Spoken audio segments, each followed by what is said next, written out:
Good morning. Welcome to Success in the West. We're at Utah South Studios in St. George, Utah, broadcasting live.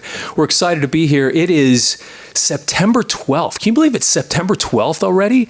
Here we are, and the fall is starting. Here in St. George, where it's usually brutally hot all the time, you can actually feel it changing a little bit in the air right now, which is kind of a nice thing. We haven't had what I think is the brutal summer that we normally have in St. George, but it's been a little bit calmer. It's been very hot though. But anyway, we're very excited. Welcome to Success in the West. This is our actual first full-length version of this show. We've been planning and working on this thing for a while, and so we're super excited about this. And so we've got a couple different people we're going to talk to today, and the first person is somebody I'm very excited to introduce you to, because we've known each other for quite a while now. It's been a few months, right? Yeah. So this is Casey, the business lady, or is it the biz lady? The biz lady. Casey, the biz lady. Yeah. So Casey, why don't you introduce yourself to us and tell us what you do. Sure. Well, first of all, I'm excited to be here, and I love the name of the show. Well done on Success in the West. Success in the West. Yeah, I love that. So my name is Casey Kuckert. I'm a business coach and also marketing and branding expert. I do a lot of work with insurance agents because that's my background. And then also I have this really amazing women's community where I help support female entrepreneurs and help them grow their business. And this women's community, you have them in a lot of different states too. I mean, because you're based in Wyoming, right? Mm-hmm. But you have these things happening all over Utah. You've just spent the last several days in Vegas giving, actually, I want to hear about this too.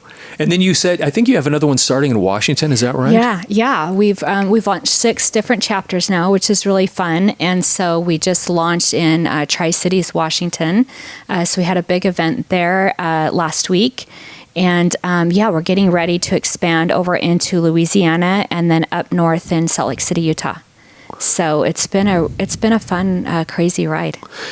Yeah, that's pretty amazing. And you have quite a few women that are involved with this thing, and it's kind of a women's business support group. Mm-hmm. Right? I mean, is that a good way to describe it? Yeah, exactly. It's women in business and then also professional women. So for women that are just seeking support in growing professionally and also personally, then we host a lot of different meetups every month. We have a couple of big summits each year, and it's just all about supporting and growth and training. And our big motto is a collaboration over competition. So we're big on collaborating and supporting each other and helping each other grow.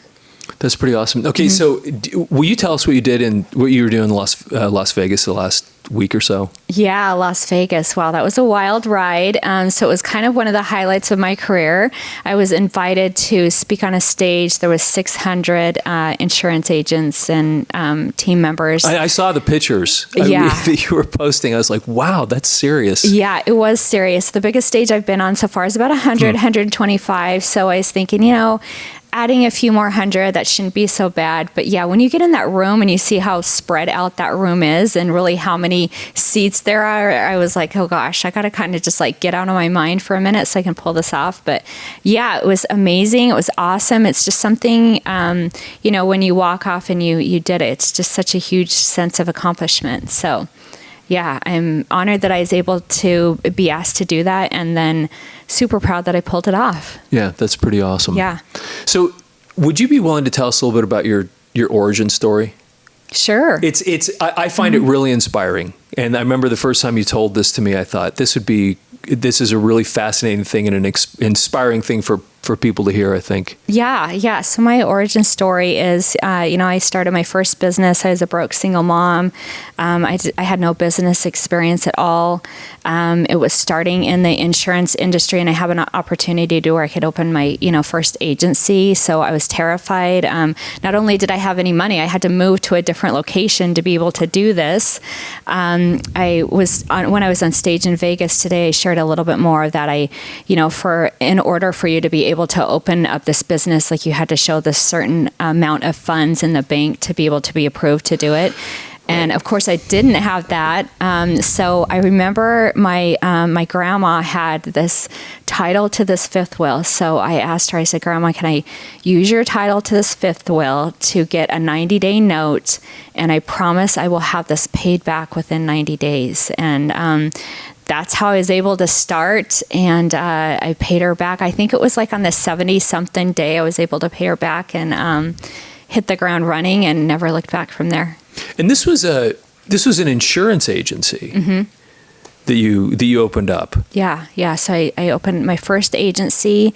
Like I said, I hit the ground running, and there was like no turning back. Like I needed to make it work. I was a single mom, and was able to expand into 2 other locations, so 3 total agencies. And then I just really had that sense of love for entrepreneurship. And launched some other businesses in different industries as I have kind of just been growing. And I've always got my hands in something. Yeah, it sounds like it. Mm-hmm. So, but you have a couple different things going on here. You still operate the insurance companies, though, don't you? Mm-hmm. Yes. You have that. Plus, you have all the coaching that you do. Plus, you have the brand your agency is a different thing too, right? Yeah. So brand your agency is specifically for insurance agents. So it's just a lot of, the marketing and the branding that I've always done for myself and growing my own agencies. I've just kind of spun that into specialized programs for insurance agents. And so that's what I was doing in Vegas is, helping other agents get into more of the modern century and grow personal brands and putting themselves out there more. And so, I've always got, I've got my agent community, I've got my insurance community, and then I've got my women's community. So, I stay busy. You stay busy. And the other thing that impresses me when you talk about staying busy is that we work with a lot of people here in the studio. Mm-hmm. And the thing that was interesting about you is the mass, I think that's the best way to put it, of social media content that you put out on a daily basis. Mm-hmm. I mean, it's almost like you're taking Gary Vaynerchuk's counsel. Well, that's a lot of what I sell, right? Is putting yourself out there and getting in front of people and staying consistent. And so, I like walking the walk. So, if I'm going to be coaching this and selling it, then I'm going to be doing it myself. So, and content is king, right? It's like our yellow pages used to be, or newspaper ads or radio ads. It's just all online and digital now. And the cool part about it is a lot of it can be free. It takes time, but a lot of it can be free. And you can really, I love the aspect of social media, being able to really connect with someone, especially through video. It just feels like you can just deepen that relationship and that connection, and which helps with them liking and trusting you, which helps with your business. So I really love it. I have a really creative side. So I feel like, being able to put myself out there on social media helps tap into that. And I encourage it, especially if you're a business that's wanting to grow. I think it's key these days to have some form of online presence. It's interesting that you use the word trust, because mm-hmm. that's really what it does. Mm-hmm. You get to, if you do it right, you get to know the authentic person. Mm-hmm. And then that builds that relationship. It builds that kind of trust. I know from my experience in my business, it's amazing how often we will get phone calls in the studio, and they'll say, I'll start talking to them, and they go, "Is this the guy in the videos?" So, yeah, as a matter of fact, anyway, it's kind of funny, mm-hmm. but that's why they call. Because they've watched me sit and explain things on video, and then the next thing you know, they're calling and it's a way of scaling yourself as a person. Mm-hmm. So instead of you having to one-on-one with people, you're able to scale up and literally talk to hundreds of thousands of people all at the same time, mm-hmm. and build those relationships virtually. Yes. Yeah, so, absolutely. Yeah. So when you work with people that are insurance agents, do they work for different agencies, or how does that work? Yeah, they're kind of all over. They're all over the country, and they're, different setups. Some are exclusive agents, meaning they just represent one company, and then some are independent agents, meaning they represent several different carriers. So it's kind of just like, whoever is following me and ready to kind of take their agency to the next level, whatever their setup is they find me, and then we just kind of go from there. So what is the key to making an insurance agency work? A lot of being consistent and having a great team, leading your team, having that team be part of your success and motivating and inspiring each others to grow. And that's kind of what I love about being in insurance, is it really gives you a platform to provide opportunities for others to grow and be successful with you. It's an interesting business, because I had a friend back in Denver that became an insurance agent. I think the guy was in his 40s, and it was just a total career change, just out of nowhere, just decided to change what he was doing and then went into insurance. So it seems like a really good career. Yeah, it is. I mean, I think just like with everything, if you're a hard worker and you're motivated and you're determined and, willing to set yourself apart to attract that right client, then it's kind of the same as, with any other business, that's going to create success in your agency. So, but you don't just work with agencies. When you do your business coaching, you work with, based on our conversations, it sounds like you work with women in just about any business. Yeah. And that's really what the women's community, we're made up of different industries all across the board. But, the fundamentals of business and being in business is so similar, depending on what industry you're in. It's, that back end of that business of creating that strong foundation and having processes in place and having consistent things that you're doing daily. That's kind of like similar for all industries. But yeah, we've got ladies from all different kinds of industries, which is what makes it fun.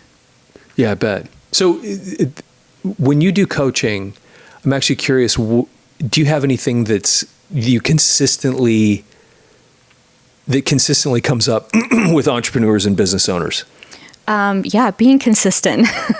That's what consistently comes up is being consistent and making sure that, you've got processes and a good foundation in place and you're working them consistently on a daily basis. I've got, a lot of entrepreneurs that start and launch their business and they're excited and they're running off that excitement. So they're going all in and they're putting themselves out there. But then, as it gets going, it gets a little more challenging and, you're running into growth spurts or whatever, then they start backing off. And when I'm coaching and mentoring, it's a lot of just keeping them consistent and engaged. What difference does it make as far as the size of the size of the community? Because St. George, so I'm from Denver. We've talked about that before. I moved down here about 5 years ago into St. George, and primarily because I wanted to get away from being in a big city. And then you move down here, and then I don't know. I was talking to somebody a couple days ago, and I said I moved here because I thought it was a small town, and doesn't seem so small anymore. But it's not Denver, not even close. But it is a smaller area, and business is a little different when you're in a smaller city. And you're from a smaller place in Wyoming too, right? Yeah. So what's the key, or how do you manage that? How is business different in a smaller city? Yeah, I think, we've kind of mentioned this before. It's all about thinking outside of the box and, going to different places of big game players and putting yourself in front of them and learning from them and growing from them. So I've always kind of had that sense of, even though I'm in a small area, I don't have a lot of access to tools and resources. So who has access to that? Who's playing big? What are they doing? I'm going to go mentor with them for a day. I think it's definitely about thinking outside of the box and who can you go learn from, who can you collaborate from, and how, what are some different ways that you can put yourself out there. So the first time that you were ever here in the studio, you did a video on a quote that was pretty powerful, and I'm putting you on the spot. It was success is not final, failure is not fatal, or something like that. You know, I don't know if you remember what you talked about, but it was really kind of an interesting thing about that gives you this sense of there's always, everything's constantly in change, and everything's kind of everything can change. And so, do you find with people that are entrepreneurs, the struggle to stick with the mission? That's what I'm wondering about when you're coaching with people. How often is that an issue? Oh, yeah. It's always an issue, right? Because we're entrepreneurs. We're creative thinkers. You know, we like having our hands in a bunch of different things. And so when I'm coaching and mentoring business owners, I think the first thing that I really try to narrow down is the why behind their business. You know, because when you've got that why dialed in, then you can keep everything else in alignment with that. So that's what I try and do, is dial that in. And then with whatever decision or crazy idea they're coming to me with, it's like, okay, is this in alignment with what you're trying to create with your business? And does it make sense? Or do we need to table that for a little bit because it's in a totally different, direction? But yeah, that's the fascinating thing is entrepreneurs are always thinking, always growing, always wanting to make impacts and change lives. And so that's kind of the fun of it, but that's also can be a challenge at times too. Yeah, I was listening, I think it was Mark Zuckerberg I heard a few days ago that was talking about this, and he says, if you're going to start a business, if you're going to be an entrepreneur, you better find something that you love. Because if you don't love it, you're not going to stick with it. And I think that ties a little bit into what you're talking about when you start talking about aligning, finding a thing that not only aligns with a mission, but not just a business mission, but even a personal mission.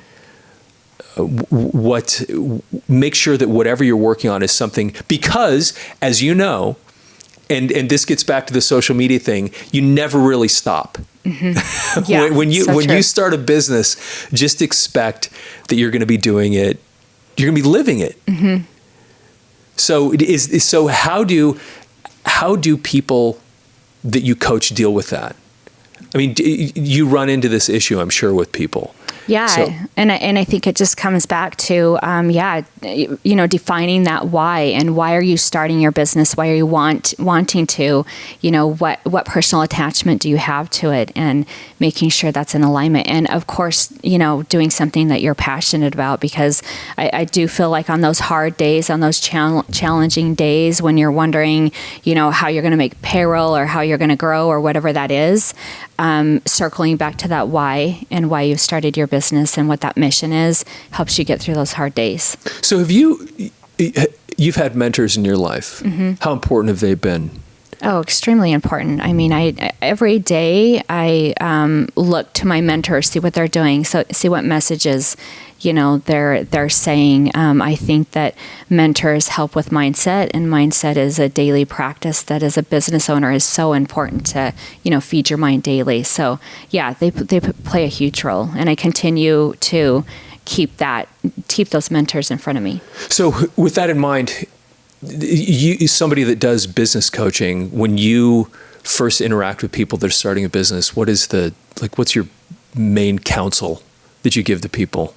I mean, my main counsel is, tell me about your business, why you're starting your business, It gets back to this whole why thing. Yeah, it gets back to this whole why thing. And, it's funny, in the conference that I was doing this past weekend, there was a variety of speakers, several of us. And that's what a lot of, insurance conference, you think you're going to learn about insurance and how to sell it and all these processes. But these big game player agents that were on the stage, they were all talking about their why and, why they started their agency and why it's important for them to be successful so they can, give back and make an impact. And that was the consistent message that I heard all week long, was that why of, why they're doing what they're doing. So I love that piece of it, because I do think that that's so important, and that a lot more business owners are kind of getting that and really trying to dial that in. And it's important to remember that the why can't just be to make money. Yeah. Yes. So true. there has to be mission behind it. It has to be something that you're passionate about. And I think from what I've seen, it also makes a difference if you're actually already good at it. If you can build a business based on something that you already have some sort of skill level in, then you have a better chance of being passionate about it and succeeding. So anyway, I think it seems to me that's super important. The other thing, I heard this yesterday, and it was doing the things, working. Oh, I wish I could remember how this went, but it was the work that you do when nobody's watching. Oh, yeah. And that gets to the core of whether or not you're going to be able to succeed in a business, because you really have to be all in. And I actually was listening. You familiar with Patrick Bet-David?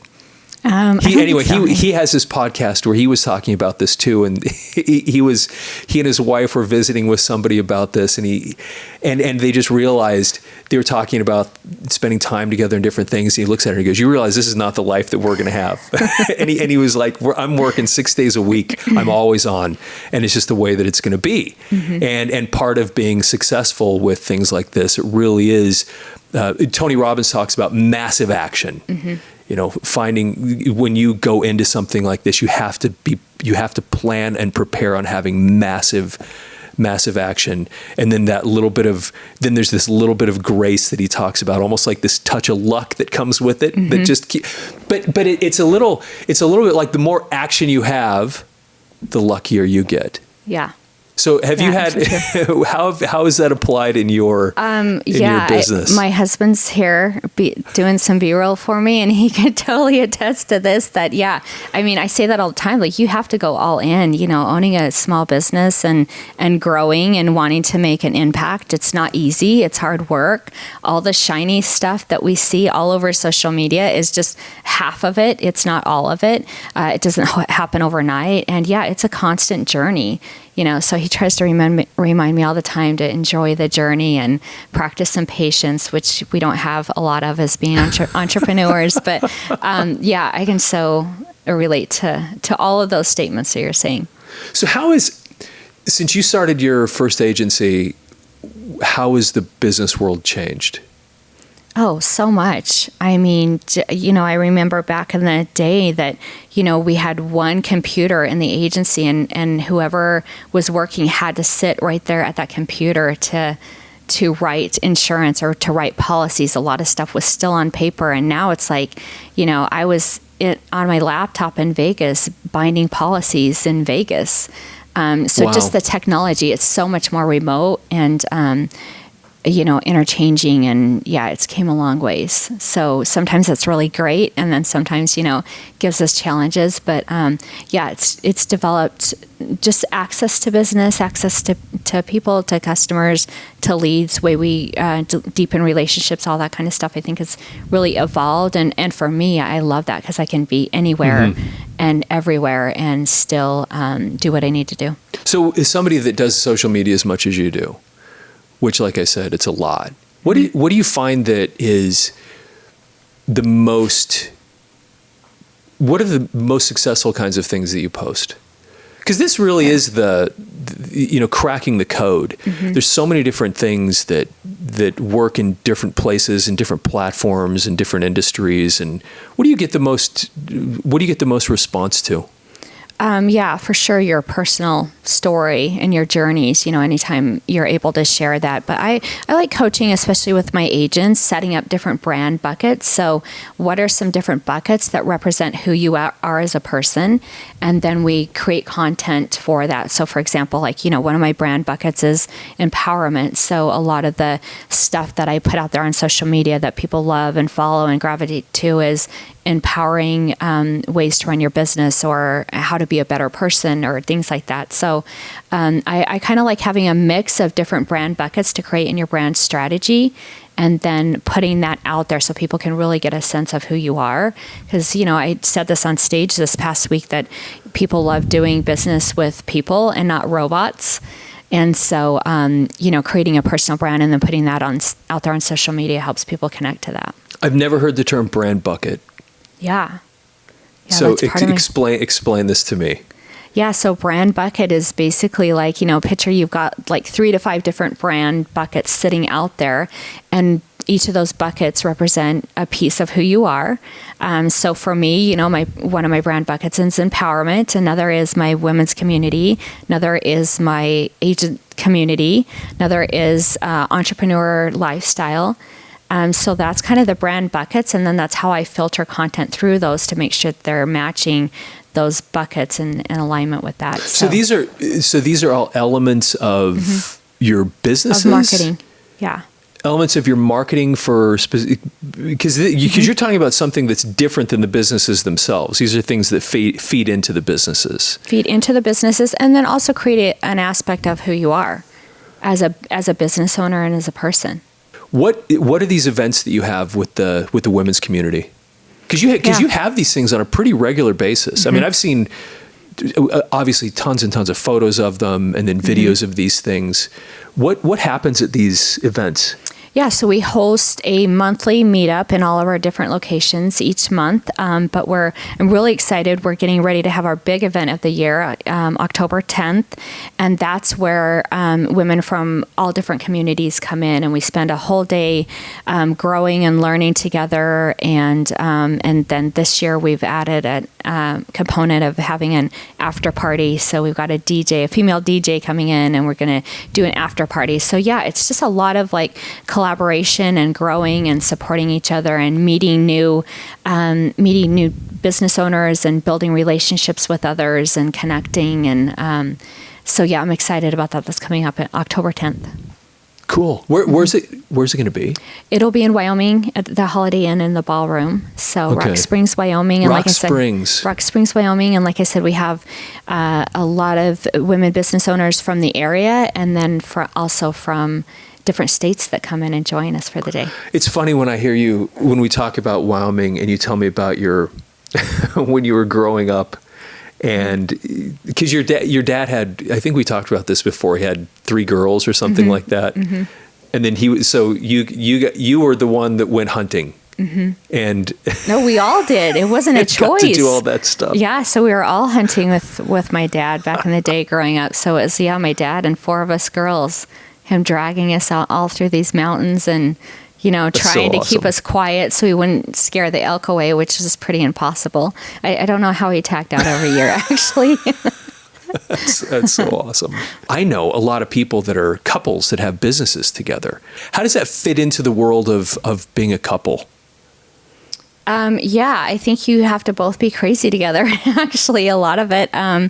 My husband's been on this journey with me after I started my first agency, and then, we got together and got married. So it's definitely been a journey of growing and learning together. And by the way, we launched his first business yesterday. No kidding. Which was his birthday. So he has his own business and brand going on, which is exciting. But yeah, it's just, we both have that sense of growth and wanting to grow and be successful and always be better and, changing people's lives and making an impact. So it's a crazy journey, but at the end of the day, we always say it's worth it. It's interesting that you say that word service, because there's so many different people when you look at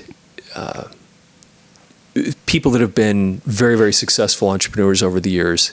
There is a certain element of service, whatever it is, that's tied into it. And it really is creating something that makes a difference in people's lives. Mm-hmm. And anyway, it seems like that's kind of a critical thing at the core of success, is being able to create things that actually impact people and make a difference in people's lives. Yeah, I think that's so true. And it's very common in the entrepreneur world, which, I love. And that's kind of where I fit in is how can we make an impact and how can we change lives and how can we help grow and develop others? And yeah, I love that component of it. And I love when I see other entrepreneurs doing the same thing.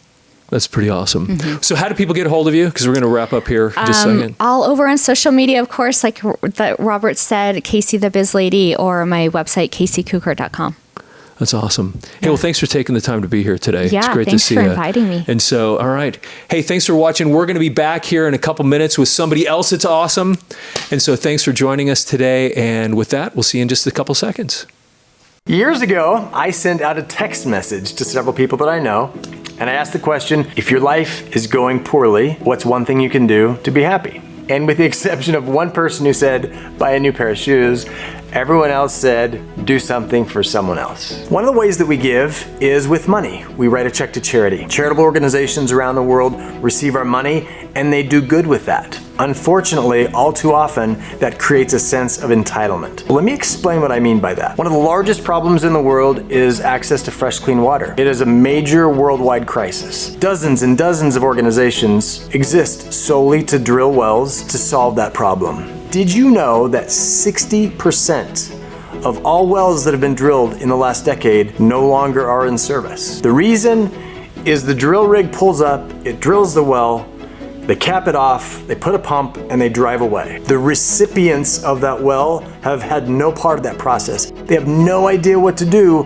when that well breaks. The reason we created Koken Cares is to solve that problem. Koken is a Japanese word which means contribution. The giver and the receiver, they both need to contribute. So if we can pair the giver and the receiver, and both are contributing what they can, then when that well breaks, they know how to fix it. 100% of the wells that we have drilled in the last decade are still in service today. So a lot of people ask, how can I get involved? There's really 3 ways. Number 1, come with us. Come on a humanitarian trek. Experience what we do firsthand. But that can be a lot to ask. If you can't do that, then please contribute financially. Every well that we drill is $8,000. Every well we drill serves 1,000 to 2,000 people permanently, and we solve the water crisis for them for their lifetime. And then number 3 is just join the community. Go to kokencares.org, sign up, and that's where you'll receive updates, information, everything that you can do to contribute. I'm Steve Haycock, and I'm the founder of Koken Cares.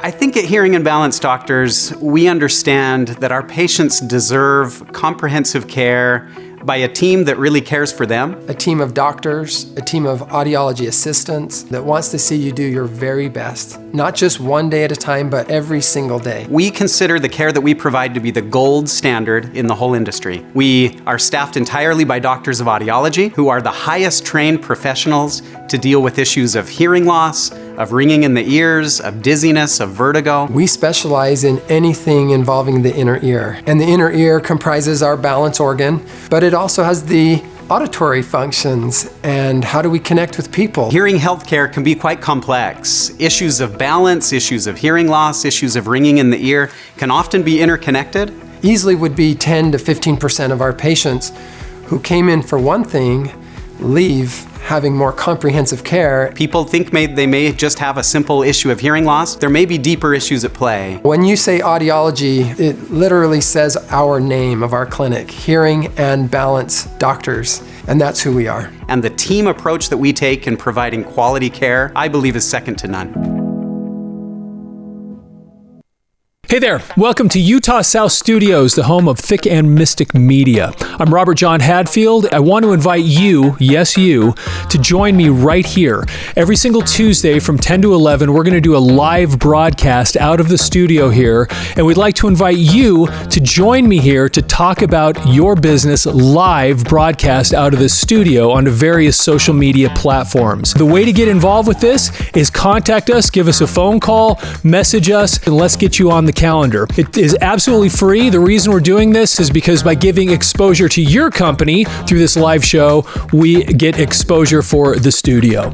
Anyway, we look forward to talking to you. Thank you very much and have a fantastic day. Christ heart chained to rhythm and blues, forgetting your name with every move. I'm broken, but all I wanna do is dance, dance through it, dance, dance through it. I was stuck running through emotions that you left behind. Put on that dress inside my closet that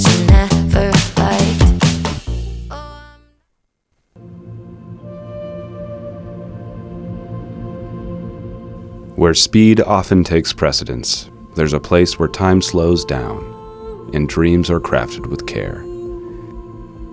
This is our sanctuary of creation, where we don't just build camper vans. We build bonds that tie families together, journeys that are etched into the very fabric of time.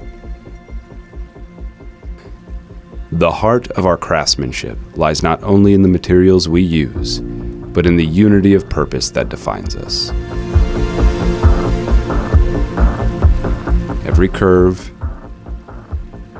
every surface, every detail is infused with our commitment to quality, not just because it's our job, but because we understand the value of memories made within these walls. Our mission is not just to build a vehicle, but to create an experience that transcends the ordinary, to design spaces that witness the growth of families. Every innovation we incorporate is a heartfelt tribute to the families who embrace life's adventures with a spirit of togetherness. Adventure Family Vans. Your van, your way, with your family.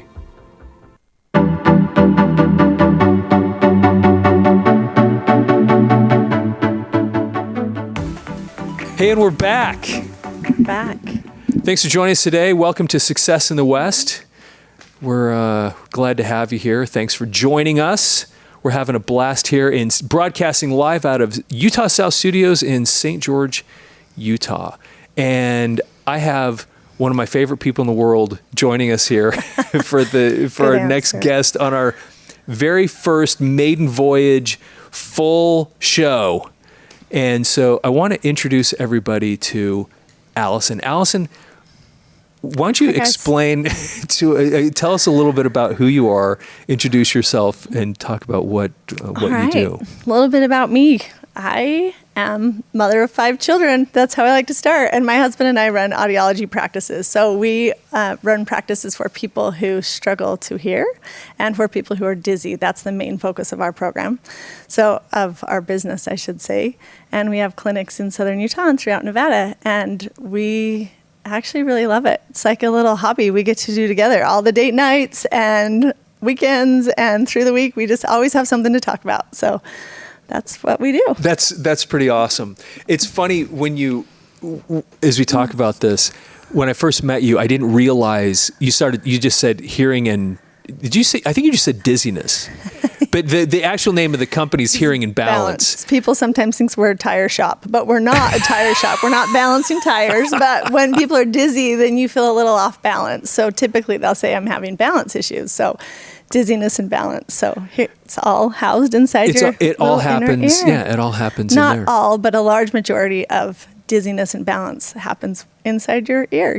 I never would have known, but that's what happens. So. It's interesting because the older I've gotten, the more I've recognized what a big deal that can be. Yeah. The balance part. Well, I'll tell you, the first time I experienced that, I really, really realized how important what's going on in your ear was several years ago, but I went on a roller coaster and it was just like, and I thought, oh my gosh, when I was a kid, this was so much fun. And I don't think I can handle this anymore. And then your world was spinning and it wasn't as fun anymore. Yeah, it was not nearly as fun as it used to be. Yes, people that are dizzy, it's very miserable. I don't know if any of you listening have experienced that, but it is very miserable when you're dizzy. It's hard to stand and your whole world just spins around. So people are very grateful to find out what's happening and how to get over that, and that there are options to get through that. Look, it was so interesting going to your clinic the first time because we went over there to do some filming. And I remember we used you as an example to film a couple things, and there's this big contraption that you put on your head or face or something like that. What in the world is this all about? But Rich was kind of explaining, well, it makes you, it gives you the sense that you're not, I don't know how he explained it, but you don't have the connection to the ground all of a sudden, and so then it's all happening in your ears. Then am I explaining that correctly? I'm not the doctor, but from what I understand, your eyes, your ears, That's and your what it was. feet, they all okay. work together. So if something's off in your inner ear, you rely more heavily on your eyes or your feet or different things, but they will put goggles on because as they watch your eyes and they put you in different positions, they can get an idea of what's happening inside your inner ear. So there's a lot of tests, but one of those are the goggles. I got to be the model with the big giant goggles on my face. So that's typically where I stand, kind of behind the scenes. But yeah, so it's very fascinating to see them recording eye movements. And as they watch really closely of what's happening with your eyes, it tells them how that whole balance system is working together. I'd never heard of such a thing. Yeah. And I didn't realize what a big deal that this is for people. Yeah, it's very uncomfortable. I know my mother-in-law, we were with their family over Thanksgiving, and she, oftentimes it's referred to as vertigo.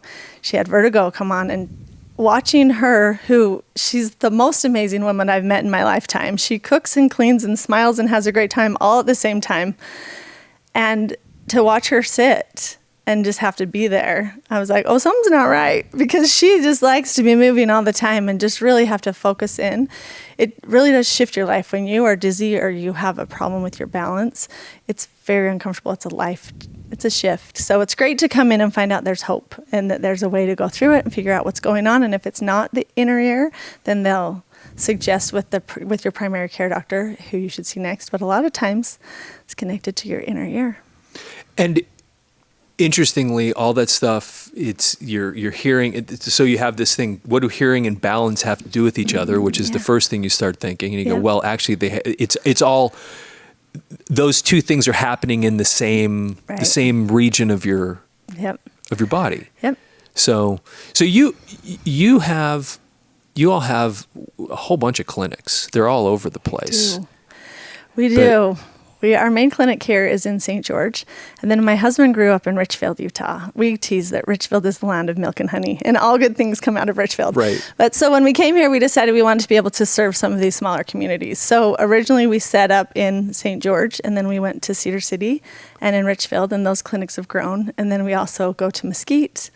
We have a place in Santa Clara and Hurricane, and then also we've branched into the Las Vegas area, so Henderson, Nevada, and Boulder City, and then a little bit on the Green Springs area. So there's a couple different clinics, some amazing audiologists, doctors of audiology who are talented and knowledgeable and know far more than I do with how your ear works and all the amazing things you can do to help you stay really current and active in your life. So it's pretty interesting seeing what has happened.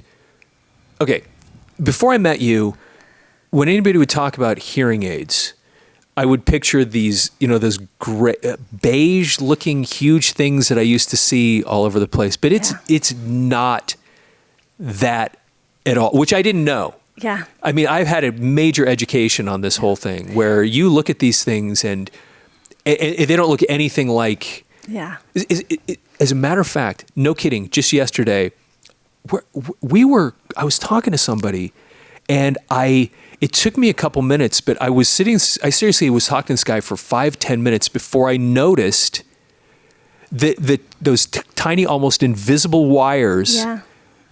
So I didn't even realize it till I talked to the guy for almost 10 minutes that he had hearing aids on. Yeah, which is a huge compliment to whoever you're talking to. I always tease that people think hearing aids make you look old, but actually the lack of a hearing aid is what makes you look old, because you can't have the conversation you and the man were having, right? Because when you can't connect, you have to ask what, you have to miss, What? you say something that's, off cue.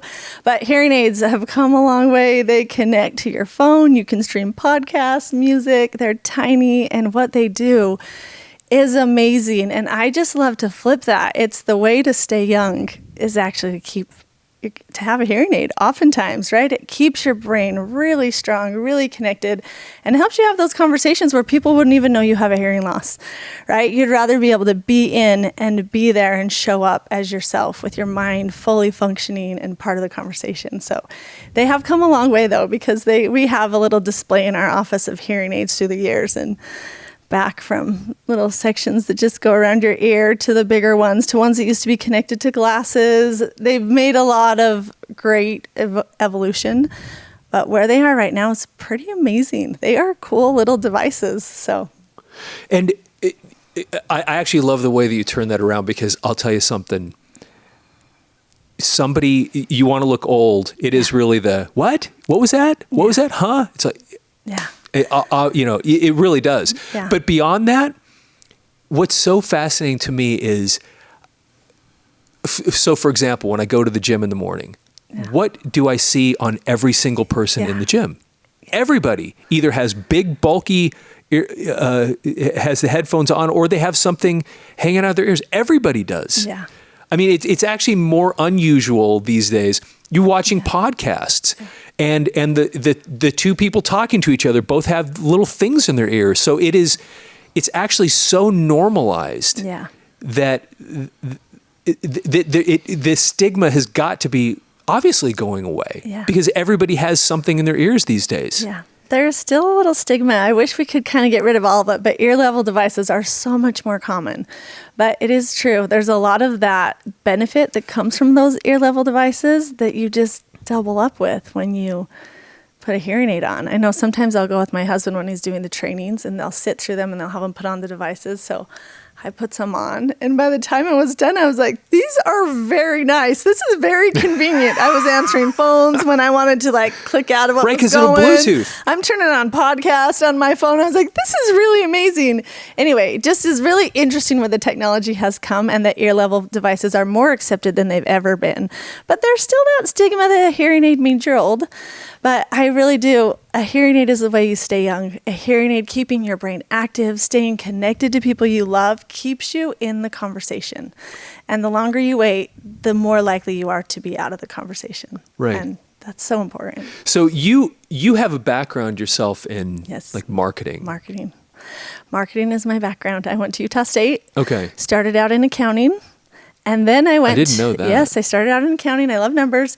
And then I went to a presentation by an advertising agency. And they talked about how they were brought in because people weren't riding the bus, the UTA bus in Salt Lake. And they did this whole campaign about why weren't people riding the bus. And they found out that people didn't know how to pay. And they didn't want to look dumb when they came up to the bus. Wow. So then they did this whole campaign about teaching people, this is how you pay. You can do A, B, or C. And they saw the ridership of the UTA bus go up. And as I sat in that meeting, I was like, this is fascinating. And I changed my major to marketing right away because I love that idea of human development, our human behavior, understanding why people do things. Once you can understand why, you can help them understand what the other options are. That was just such a fun thing. So marketing's kind of been in my mind ever since, back at Utah State, Eccles Theater.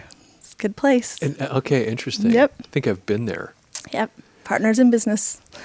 It's a good thing. So that's where marketing is. And it's been a really great experience to use that background with my husband. He graduated in audiology, so he's a doctor of audiology. And we never planned to set up a business. That was never the journey. The journey was always maybe work somewhere and take over a clinic. And, heaven led us to St. George, and we felt like we needed to start a clinic here. So together I was the front desk girl for a little while. And oh, no kidding. He was the doctor, and we had a really great time. And then as our family grew and we've brought amazing people into our clinic, I've been able to take a little more of a backseat. I get to help with the overall direction, hiring amazing people, making sure that people who love people are in our clinic. And we can teach them all the other great things. But I think our employees are the best ever. So. Yeah, that makes a huge difference. Yeah, so that's where... Having met a bunch of them, I concur. I understand what you're saying. Yeah. I bring up the marketing thing because what was interesting visiting with you, because I have a background, my actual degree is in advertising writing. There you go. So we're kindred spirits in a way. And what was interesting to me, one of the first times you and I talked, it wasn't just about marketing an audiology clinic. You had this whole map of how to explain it. Like you had this 4-step thing that you had mapped out on the messaging part of this obviously was a big deal to you. Yes. And so, and it's been interesting because as I've watched the messaging and how you explain it, and I look at this now,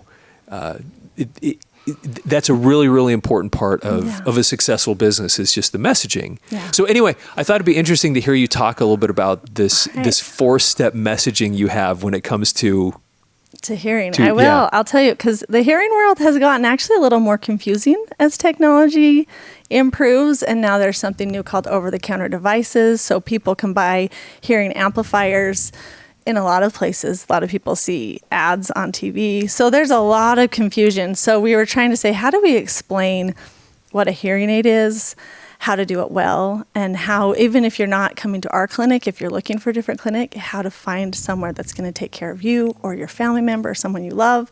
So we really just boiled it down to 4 different areas. There's testing. It's very important that when most people think the first step is to go get a hearing aid.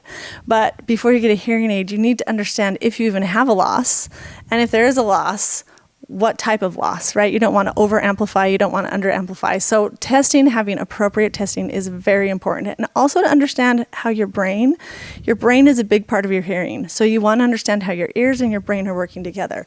So people typically jump to 2 and they forget step 1. Step 1 is to test and find out where you are. Get a baseline, find out where you are. So first is testing, getting appropriate testing. The next one is selection. That's where most people start, is trying to decide, what hearing aid do I want? That's the Google search everyone says, what hearing aid should I buy? But that's number 2. And once you've had appropriate testing, then when you go to a professional, they can look at that testing and find out how you are, what environments you live in, what your brain understands, what your ear can hear, and what type of environments you need to succeed in. And from that, they can then select a device that's really great for you. There are hundreds of devices out there. So many. So our doctors stay very current on a majority of those. Not all, because there are so many, but they've narrowed down where the best technology lies and what groups they want to consistently have. So first testing, then selecting the hearing aid you need. And then the next part is fitting it. Sometimes you think you just get something, we get our AirPods and we just slide them in our ear.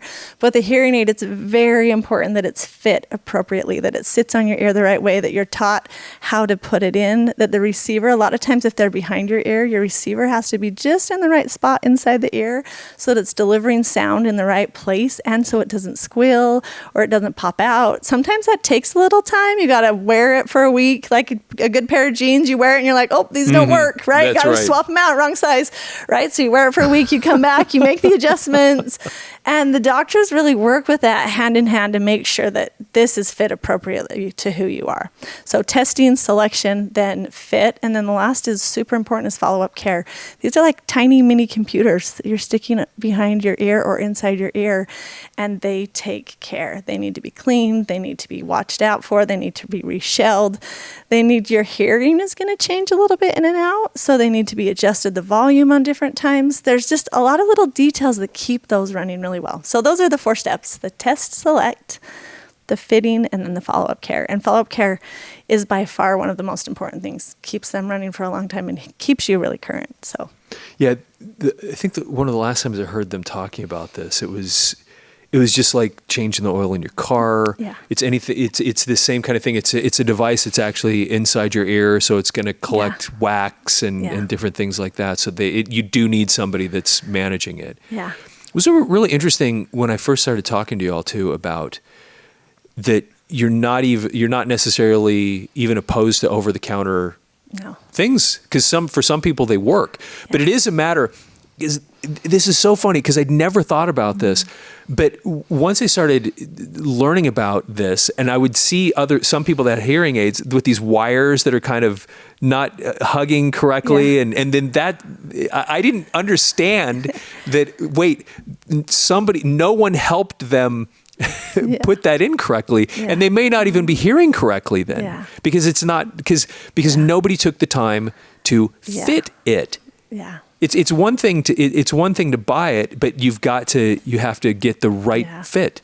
Get it fit. And we always say, no matter where you've gone, if you have a hearing aid and you feel like it's not fit well, or you have an over-the-counter device and you don't like it, we're like applauding anyone who is doing anything to help your hearing, because keeping your brain connected to your ears is one of the best things you can do for yourself.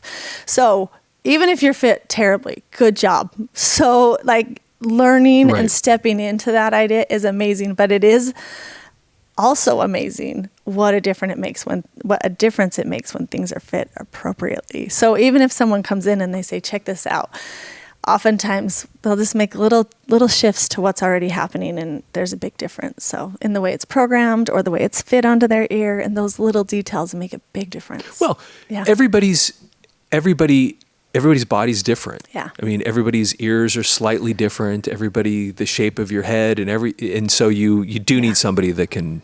Yeah.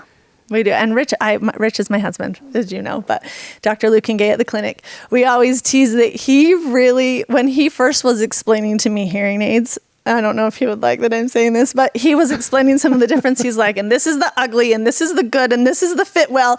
And he was explaining to me, it's really important to look good. He goes, people want to look good. He goes, so one of my biggest things is if someone is wearing a hearing aid from me, I want them to look good. I don't want people to be asking about it. I want it to be inconspicuous. I want them to feel confident.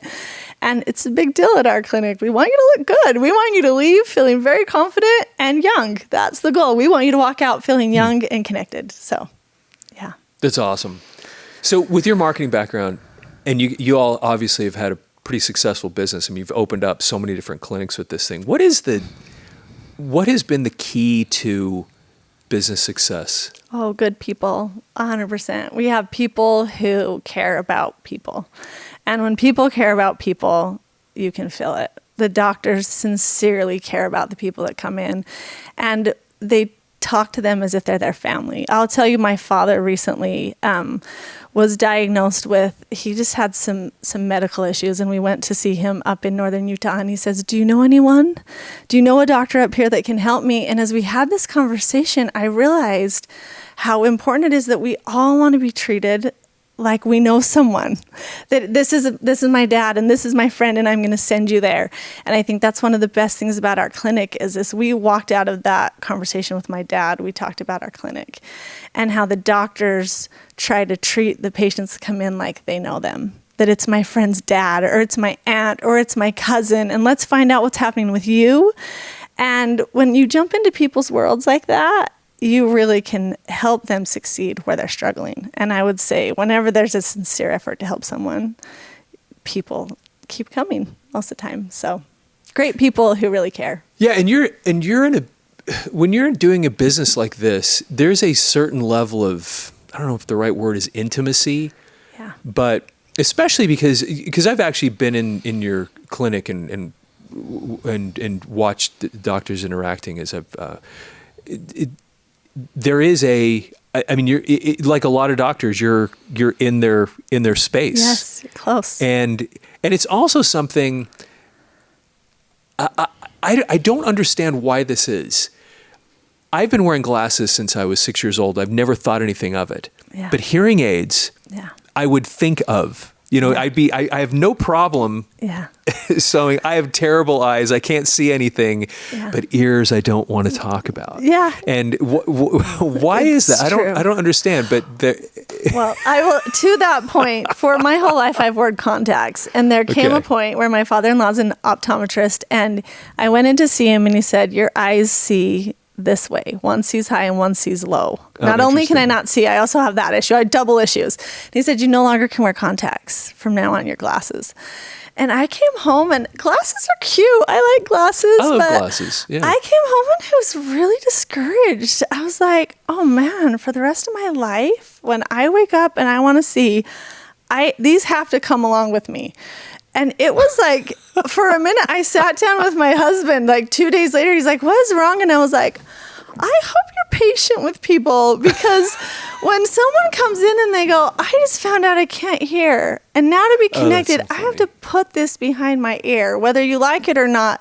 It's a shift that now you have to bring something along. And that little realization for us was important, because even though we can do a lot to bring you back to current hearing, there's that shift of, oh man, now I have this. I didn't used to have that, and now I do. So there is part of that everyone just kind of has to find a place with, right? And once you do, like I love my glasses. I'm so grateful. Same with funny you. How that works. But ears are the same way. And we watch that with patients. At first it's like, I don't want to wear these. I don't want to wear these. And then after they give their brain time, which typically is about a month, if they wear them consistently, maybe less, but it takes a while for your brain to adjust to all the sounds that are now coming in. Then people are like me with my glasses. Well, I don't want to leave without those. I got to make sure I have that. So it takes time, and it doesn't mean you're vain or you're wrong. It's just reality that we don't want to have something extra most of the time. Right. Yeah. Yeah, and it's funny. It's funny how the brain will compensate. Yeah. Because I wore contacts for a long, long time, and when I finally started wearing glasses more often, I noticed it was the most strange thing. But my eyes are so bad that everything kind of feels like it curves. Yeah. Whenever, and I remember the first time I put them on, I go, oh my gosh, I can't even, because with contacts it never did that. Yeah. And I put the glasses on, now it always felt like the whole room was moving, but it didn't. It was a month or two, and then that kind of went away. Yeah. Your brain just kind of figures it out and goes, okay. And now I wouldn't want it. I actually, in many times, prefer these, even though I have contacts and I could wear them theoretically. I actually. Yeah. I tease my husband. I told you his dad's an eye doctor. He had to get little bifocals, right? Or just a little help in his glasses. And we left and he said, my dad said I need these glasses. He goes, I don't really need them. Anyway, so we drove home and he didn't get them. Like, it took him a couple weeks. And after a few weeks, I started teasing him. I'm like, you do realize you are like exactly the patient you come home frustrated with, who you're like, you need this. And they're like, I don't need it. And he goes, oh, I am. Anyway, so we ordered the glasses and he put them on. And it was just the other day, he's like, what would I do without my glasses? Yeah. Like, I really do need these. He was so funny. He's like, my dad is lying to me. It was just funny. I'm like, this is your dad. He's not lying to you. But it was interesting for him to be in that other setting. Sometimes when we don't want something to change, it's hard to believe what we're hearing, even though it's really great for us. So, yeah. That's awesome. Yeah. So because we have a similar background from as far as marketing, advertising, I'm quite a bit older than you, but still, you've seen some pretty significant changes throughout your career too. Oh yeah, yeah. And so, what's been the key to, I don't know, adapting marketing to this new world that we're in? Talking to people who are smarter than me. That's the key.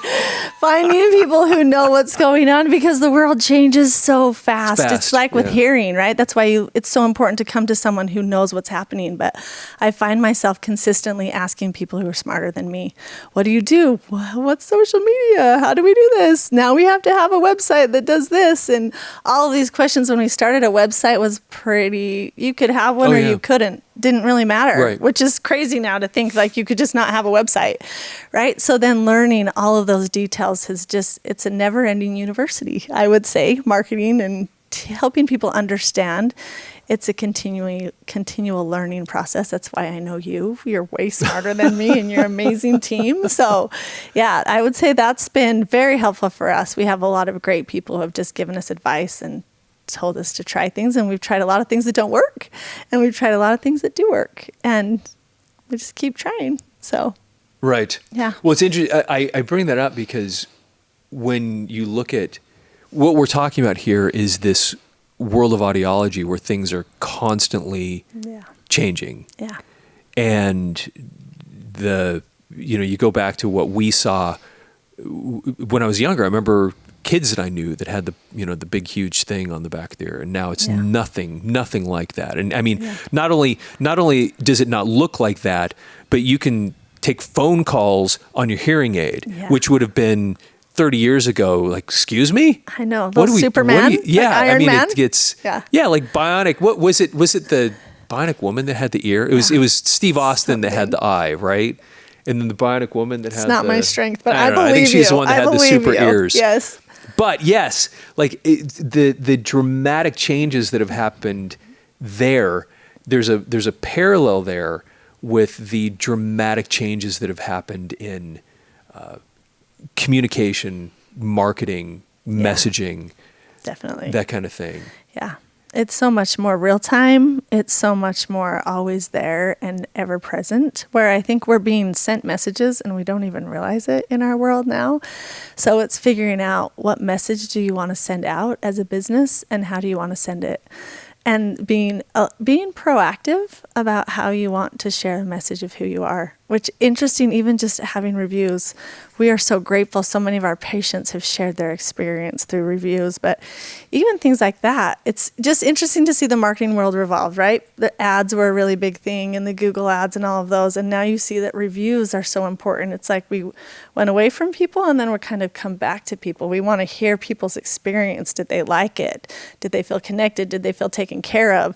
So it's interesting to find in this technology unconnected world, how do you find a place to connect and be real and let people understand their experiences? So, yeah, it's interesting that in the world where the lack of connection has been everybody tries to get there because then you can make more money. Yeah. You know, if you can get people out of the equation. But then now the great differentiator gets back to something that you said about success, which is if you have people that actually care about you, then that people, I think, how'd you put that? People that care about people or something like that. I don't know. That but becomes I'm sure that it was becomes the eloquent. differentiator. It was amazing. Whatever. Yeah, that's awesome. No, it's so true. One of our favorite, Linda Humphreys, works at our office, and if any of you have been lucky enough to meet her, she's the perfect example of that. She knows people. She remembers their names, their birthdays. Yeah. She is amazing. But people love to be cared about, and she's good at caring about people. So anyway. Very true. That's awesome. Yeah. Well, we're getting close to wrapping it up here, but how do people then get a hold of you?